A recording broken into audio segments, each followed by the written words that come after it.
What's going on, everybody? This is episode number 6 of the series recap, where we're going to hit on every Rangers series in 2024. This is against the Detroit Tigers. Let's hop right into it. So game 1, the Rangers win 1-0. Very uncharacteristic game. 1-0 win. Game 2, the Rangers fall 4-2. Then game 3, the Rangers bounce back 5-4 victory. Another one-run victory. Then in the last game, Jack Leiter's debut, the Rangers win 9-7. Let's just get right into it. Who were some big performers for you this series that really stood out for you? Well, I think you obviously have to mention Marcus Semien. The offense has kind of been in a little lull coming off the Houston series and kind of needed a Kickstarter. So he, over the 4-game series, had 5 hits, including I believe a 3-hit day today in the last game. So, great performance by him.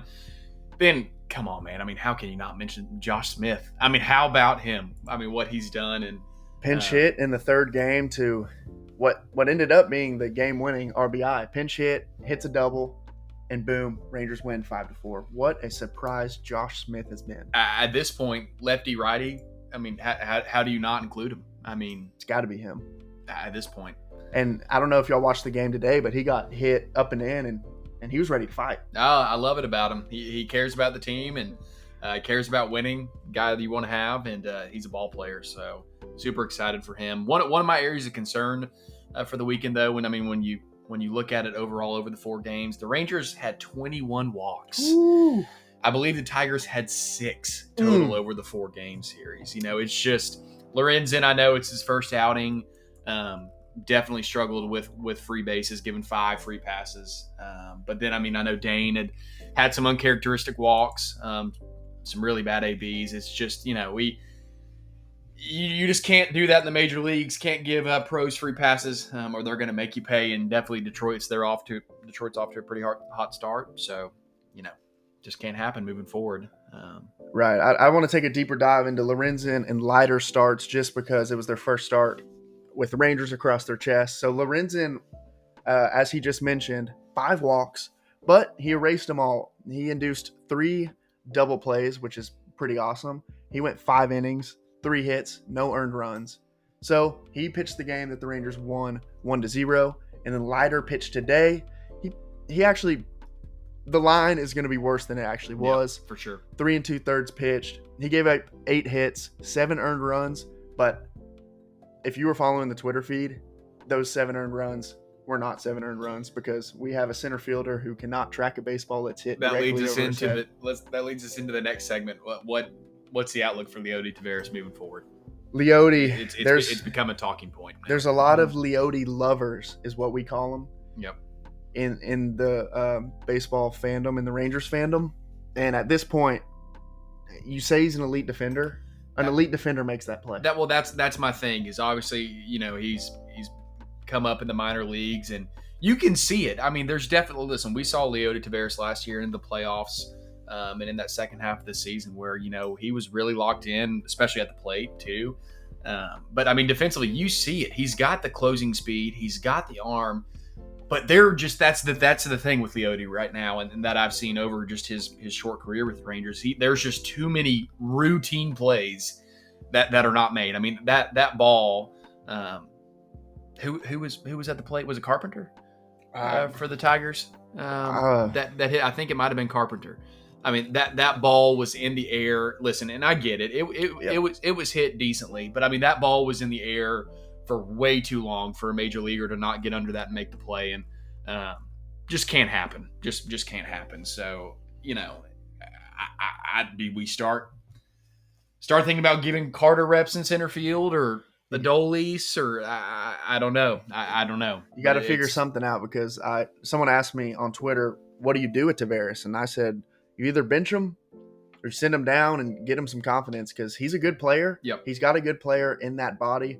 He just needs to figure out. And last year in Seattle, he had another missed played ball directly over his head. Right. For some reason, the ones directly over his head, he can't track. But side to side, he's money. And as a former outfielder, the toughest plays, the line are right at you, where you have to freeze right off the bat and be able to see just to see the trajectory of it. But no, the one today, that's inexcusable.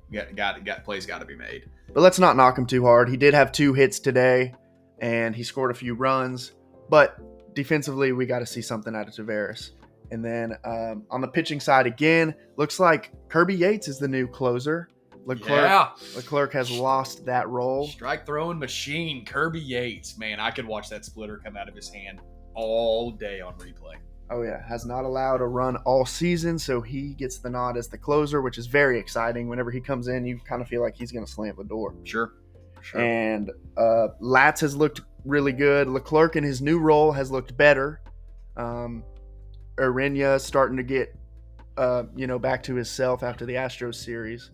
So, what about a little IL update? So on the IL, we kind of touched on it in the last episode, but Brock Burke, he's going to be out for longer than we thought. He actually needed surgery on his non-throwing hand for punching a wall, an object, whatever he punched. He got surgery today, I believe. 60-day IL. Unfortunate. Also, in order to make the move to call Jack Leiter up to the big league club, Grant Anderson has been optioned back to Round Rock. Couple signings today, minor league signings. Yeah, a few minor league signings. Colin Wiles and let's see here. There was one more. Sean Anderson. So we'll have to do a deep dive into them. Nathaniel Lowe getting a little bit closer.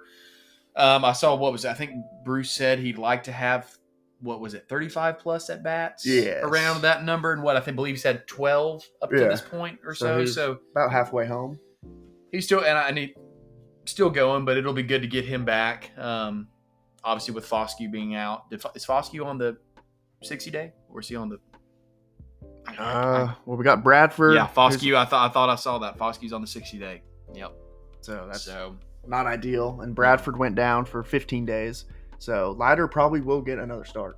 I think you have to. Yeah. I think, because obviously in the second inning he ran into a little bit of trouble there, but I was impressed. I mean, listen, there's a lot of pressure, and obviously with his family lineage, I mean, this is a dream, and he didn't have the most ideal second inning, but I thought he brought it together well in the third inning, and just unfortunate that like you said, wasn't his best stuff, but the line is not as bad as it'll say. But that's baseball. So, yeah. And next series, we're heading to Atlanta for a tough weekend series against the Braves, who we all know can smack the baseball around. So this should be a fun one, and we'll get it to y'all. Thanks for watching, tuning in.